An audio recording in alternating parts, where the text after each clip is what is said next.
Welcome to my class and stories. आज हम एक नई स्टोरी डिस्कस करेंगे जो कि 11th क्लास के इंग्लिश के चैप्टर सेकंड है। We are not afraid to die. इसके हिंदी और इंग्लिश समरी को डिस्कस करेंगे हम। चलिए समरी को स्टार्ट करते हैं। कहानी वो are not afraid to die if we can all be together एक साहस और कौशल कहानी है जो गार्डन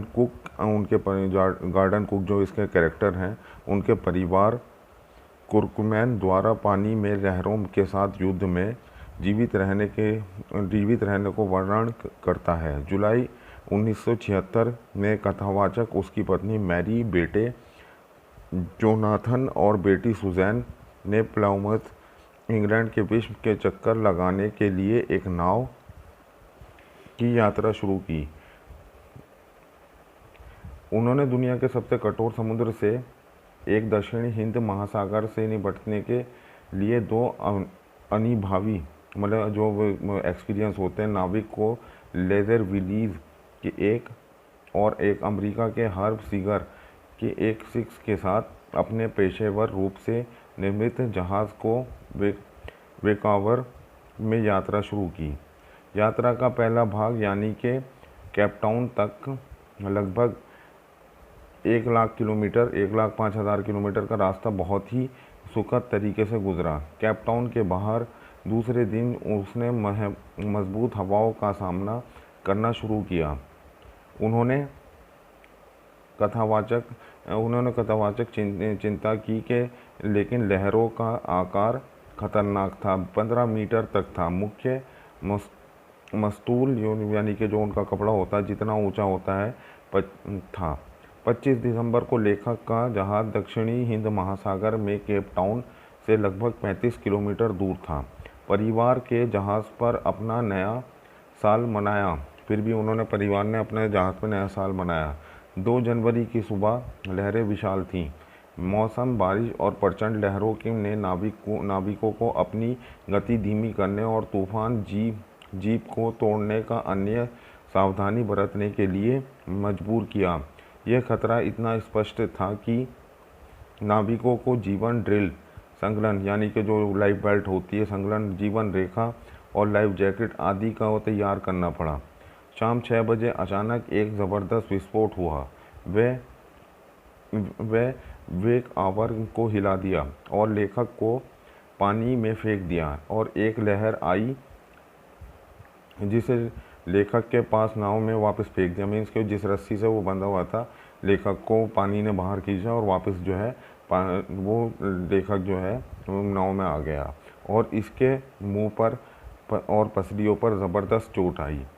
अपनी चोटों के बावजूद कथाकार ने स्थिति को संभाल लिया। किसी तरह उसने हैंडल ढूंढा और अगली लहर के लिए तने के ऊपर उठाया और उसने जो है हैंडल ढूंढा जो कंट्रोल करते हैं जिससे शिप को, और वो उसको कंट्रोल किया। मैरी जो उसकी वाइफ थी ने प्रकट होने तक वहाँ रहा और फिर हैंडल संभाल गया। लैरी और हर्ब जो उसके बच्चे थे ने पागलों की तरह पानी से निकलना शुरू किया और पूरा स्टारबोर्ड अंदर की तरफ दब गया था। कथाकार जहाज़ में पानी को रोकने के लिए छेद पर कैनवास को लगाने में कामयाब हुआ। कैनवास जो एक कपड़ा होता है। फिर दिक्कत आई कि उसका हैंडपम्प काम करना बंद कर दिया और बिजली के पंप को चालू किया। जब उसने बिजली का पंप लगाया पानी निकालने के लिए, सौभाग्य से वह कथाकार ने काम करने वाले चार्ट रूम के नीचे से एक स्पेयर इलेक्ट्रिक पंप पाया कि जो उसको मिल गया था इलेक्ट्रिक पंप। पूरी रात पंपिंग और स्टीयरिंग मरम्मत और रेडियो सिग्नल भेजने में व्यतीत हो गई कि वो कांटेक्ट करना चाहते थे, रेडियो सिग्नल भेज रहे थे।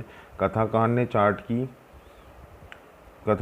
चार्ट की और गणना की और वह एक एक्स्ट्रा में एक फ्रांसीसी द्वीप में उसका एकमात्र आशा थी।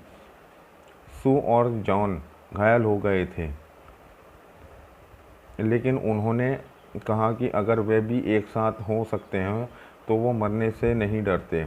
सू और सिर सूज सू का सर सूज गया था क्योंकि उसके सर पर चोट आई थी, उसे गहरी चोट लगी थी।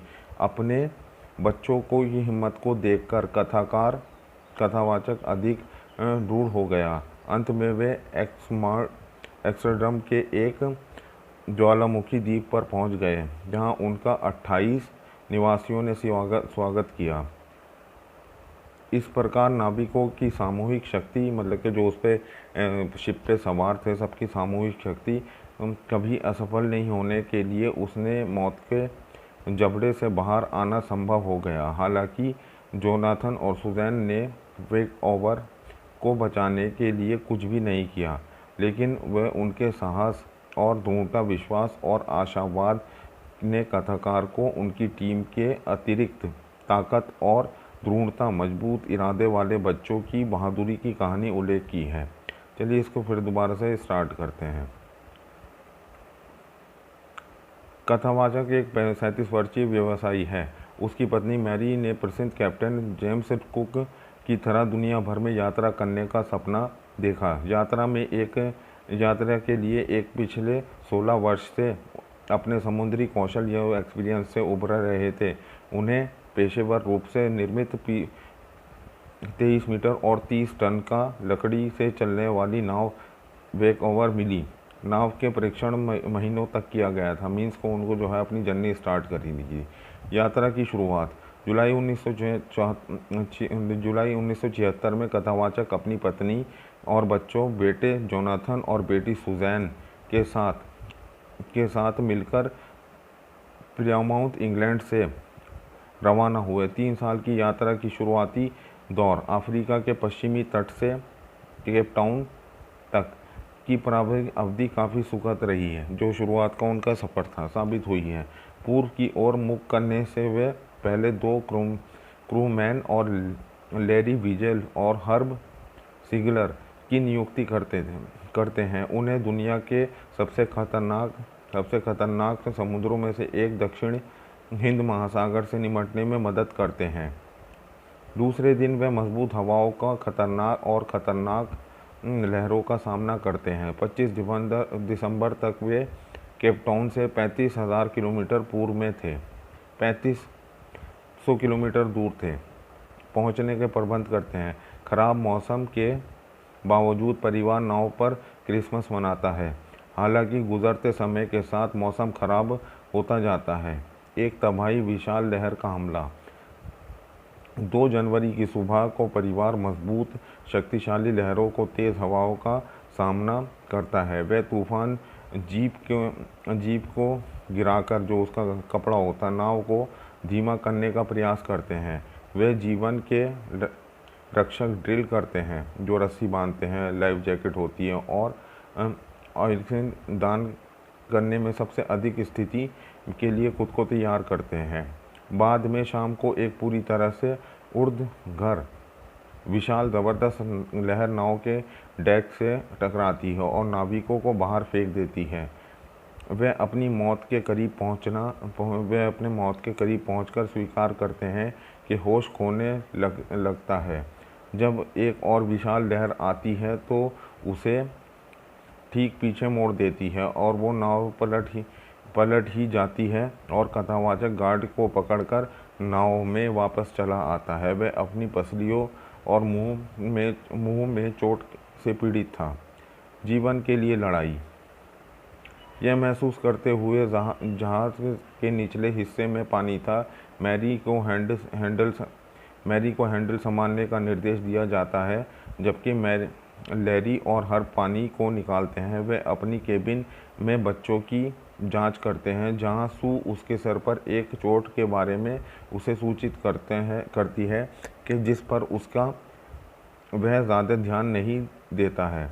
कथाकार पानी वाले छेद को बंद करने का काम शुरू कर देता है। अधिकांश पानी अब किनारे के ओर बह गया है। हालांकि मलबे के कारण उनके हैंडपंप ब्लॉक हो जाते हैं, इसलिए इलेक्ट्रिक पंप शॉर्ट सर्किट हो जाता है। सौभाग्य से वे एक बिजली के इलेक्ट्रिक पंप को ढूंढ लेते हैं और पानी को बाहर निकालने के लिए एक आउट पाइप से जोड़ते हैं।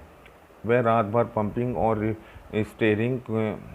स्टीयरिंग करते रहते हैं।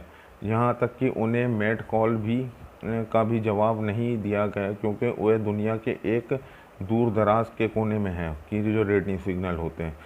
यही सभी से स्टोरी का वो है। सुजैन की चोट, जो उसकी बेटी सू का सर सूज गया था, उसकी आंखें काली हो गई थी और उनकी बाह पर गहरा कट लग गया था। अपने चोटों के बारे में पूछे जाने पर वह अपने पिता को जवाब देती है कि जब वह उन्हें बचाने की कोशिश कर रहा था तब वह उसे परेशान नहीं करना चाहती थी। भूमि तक पहुंचने की तलाश। परिवार नाव में लहराने के बाद 15 घंटे तक जीवित रहता है। पानी के स्तर को काफ़ी हद तक नियंत्रित किया जाता है, लेकिन वह भी पानी धीरे धीरे नाव में प्रवेश करता रहता है। वह एक एक करके आराम करने और काम करने का निर्णय लेते हैं। लहरों को वेबकलर को काफ़ी ख़राब स्थिति में छोड़ दिया है, चूँकि उन्हें ऑस्ट्रेलिया तक पहुंचने की स्थिति में नहीं है। वे तय करते हैं कि वे निकटतम द्वीप एम्स्टर्डम के एक फ्रांसीसी वैज्ञानिक के बेस तक पहुंचने की उम्मीद करते हैं। दुर्भाग्य से द्वीप तक पहुंचने की संभावना भी बहुत कम होती है। इसके अलावा उनका सहायक इंजन भी क्षतिग्रस्त हो चुका था। 4 और 5 जनवरी 36 घंटे लगातार पानी बाहर पंप करने के बाद वे राहत की सांस लेते हैं, क्योंकि बस कुछ ही सेंटीमीटर पानी पंप करना बचता है। वे तूफान जीप को फहराने का फैसला करते हैं, क्योंकि मुखिया मस्तूल नष्ट हो गया था और द्वीप में अनुमानित स्थान की ओर ले जाने के लिए यह एक ज़रूरी होता है। हालांकि उनकी राहत अल्पकालिक मौसम में ख़राब होने के लिए बदलना शुरू हो जाती है और 5 जनवरी की सुबह तक वे फिर से हताश हो जाते हैं। साहसी जोनाथन। जैसे कि कथाकार बच्चों के संतावना जताता है कि वह अपने बेटे जोनाथन की निडरता को देखते हुए मंत्रमुग्ध रह जाता है, जो कहता है कि जब तक वे सभी एक साथ हैं नहीं हो जाते तब तक उसे मृत्यु का भी भय नहीं है।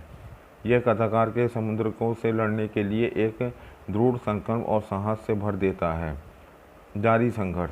कमज़ोर स्टारबोर्ड की रक्षा करने की पूरी कोशिश करता है। उस शाम कथावाचक और उसकी पत्नी हाथ जोड़कर बैठते हैं, आशाहीन और सोचते हुए कि उनका अंत निकट आ रहा है, लेकिन फिर भी वे अपने बच्चों से मिलने वाले सभी नैतिक समर्थन के साथ हैं। वे अपने प्रयासों को जारी रखता है। सौभाग्य से वेकावर तूफान के माध्यम से रवाना होता है। वह हवा की गति से पर काम करता है ताकि उनकी सही स्थिति की गणना की जा सके, जबकि वह सोच रहा है कि उसे प्यार, कृतज्ञता और आशावाद व्यक्त करते हुए एक ग्रीटिंग कार्ड देता है। यही वह बहुत आश्वस्त नहीं है, फिर भी उसे लैरी के 125 डिग्री तक कोर्स चलाने के निर्देश देते हुए कहा कि यदि वह भाग्यशाली हैं तो शाम तक द्वीप खोजने की उम्मीद कर सकते हैं। वह फिर भी भारी मन से सो जाता है। परम जीत। सौभाग्य से वह शाम तक आखिरकार इस एम्स्टर्डम की खोज कर लेते हैं। इस बारे में सूचित करने के लिए कथाकार ने आनंद की कोई सीमा नहीं थी। जोनाथन ने उन्हें सर्वश्रेष्ठ कप्तान और पूरी दुनिया के सर्वश्रेष्ठ डैडी कहा। जल्द ही वे द्वीप पर पहुंचते हैं और द्वीप के सभी वासी उनसे मिलने आते हैं और बधाई देते हैं। ऐसी उथल पुथल के बाद भूमि पर कदम रखना कथाकार के विचारों को हर्षित आशावादी बनाता है। साथ ही लैरी और हार्वी का साथ साहक मेरी एक बहादुरी 7 वर्षीय लड़की है जो अपने माता पिता को, अपने सिर की चोट और 6 साल का लड़का जो कि मरने से नहीं डरता, यह सब सोचकर लेखक अंदर ही अंदर खुश हो जाता है। Thank you very much for watching this story. ये हमने थोड़ा सा इसका एक्सप्लेनेशन हिंदी समरी को डिस्कस किया है और इसकी English summary word to word किसी नेक्स्ट वीडियो में करेंगे। Thank you very much for watching this video.